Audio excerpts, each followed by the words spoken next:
Assalomu alaykum hurmatli tinglovchi. Bugungi dars mavzumizda mini pechlarning tuzilishi va ishlashi. Ishlab chiqaruvchilar tomonidan turli xildagi mini pechlar ishlab chiqariladi.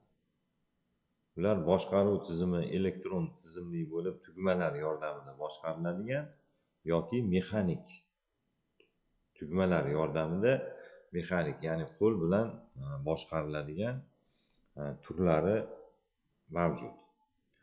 Ularni ishlab chiqarish jarayonida ularning jamlanmasi grill va tova, setka va ikkita patnisdan iborat bo'ladi. Mini pechlar uy ro'zg'orida go'sht mahsulotlari va qandolat kulinar mahsulotlarini pishirish maqsadida foydalaniladi. Ishlash jarayonida mexanik boshqariladigan mini pechlarda 90 daqiqaga boshqariladigan taymerli vaqt relesi, ish rejimini o'zgartiruvchi vaziyatlar kaliti va issiqlik haroratini boshqarish maqsadida termosozlagichdan foydalaniladi. Mini pechning tepa qismida va pastki qismida tenlardan foydalanilgan.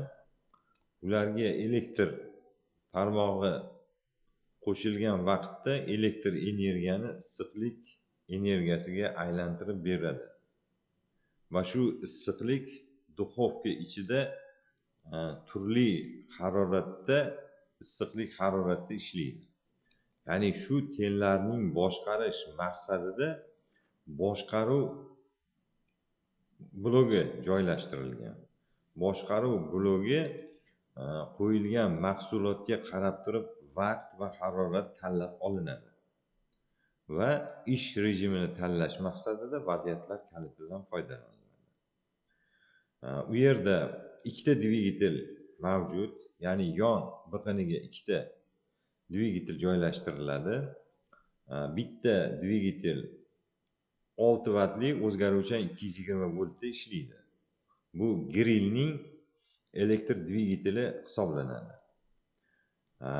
Ichki haroratli tizimini bir xilda saqlash maqsadida elektr dvigatel tashqi tomonga o'rnatilib, parraklari himoyalangan holda ichkariga o'rnatilgan bo'ladi va oldi panjara bilan to'silgan bo'ladi. Mana bu elektr dvigatel ishlash jarayonida parrak aylanib, ichki haroratni bir xilligini ta'minlab beradi.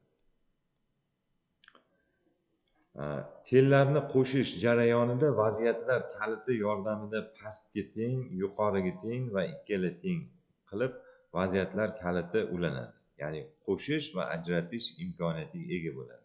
Misol tariqasida agar biron bir kulinar mahsulotini patnisga qo'yib, uni pishirish maqsadida pastki joyga joylashtirib qo'yilgan vaqtda pastki tenni yoqmoqchi bo'lsak, mana bu tugmani nuqtasini mana pastki tomonga burgan vaqtimizda shunda pastki teng qizdirishni boshlaydi.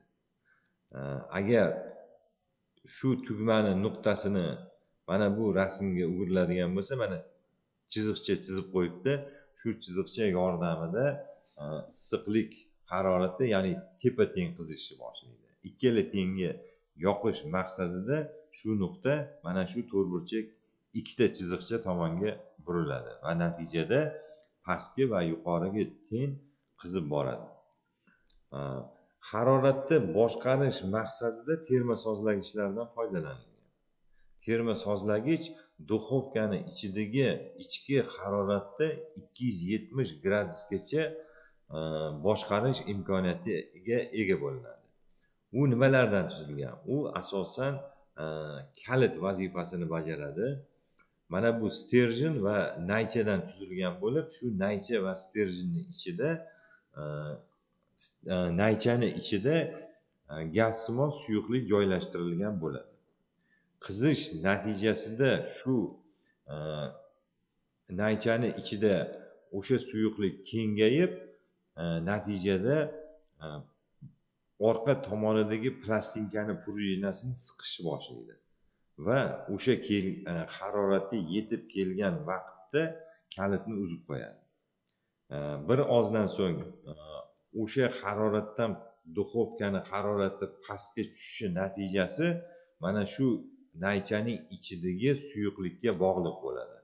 Ya'ni bu tenga yaqin joyga joylashtirilgan bo'lganligi sababli, buning stержeni harorati pasayganligi sababli buning ichki naychaning suyuqlashishi natijasida boyagi siqib qo'ygan prujinani qo'yib yuboradi. Natijada kalit ulanadi va kalit ulanish natijasida to'liq zanjir ulangan holatda bo'ladi.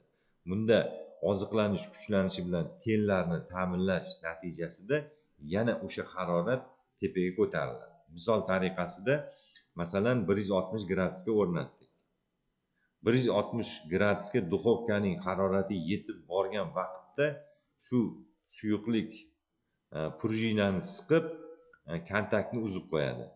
150-155 gradusga asta-sekinlik bilan tushishi natijasida manba naychaning ichidagi suyuqlik yana prujinani qo'yib yuborib, zanjirni qo'shadi va temni oziqlanish kuchlanishi bilan ta'minlab beradi. Natijada yana 160 gradusga o'sha issiqlik harorati ko'tarilib boradi.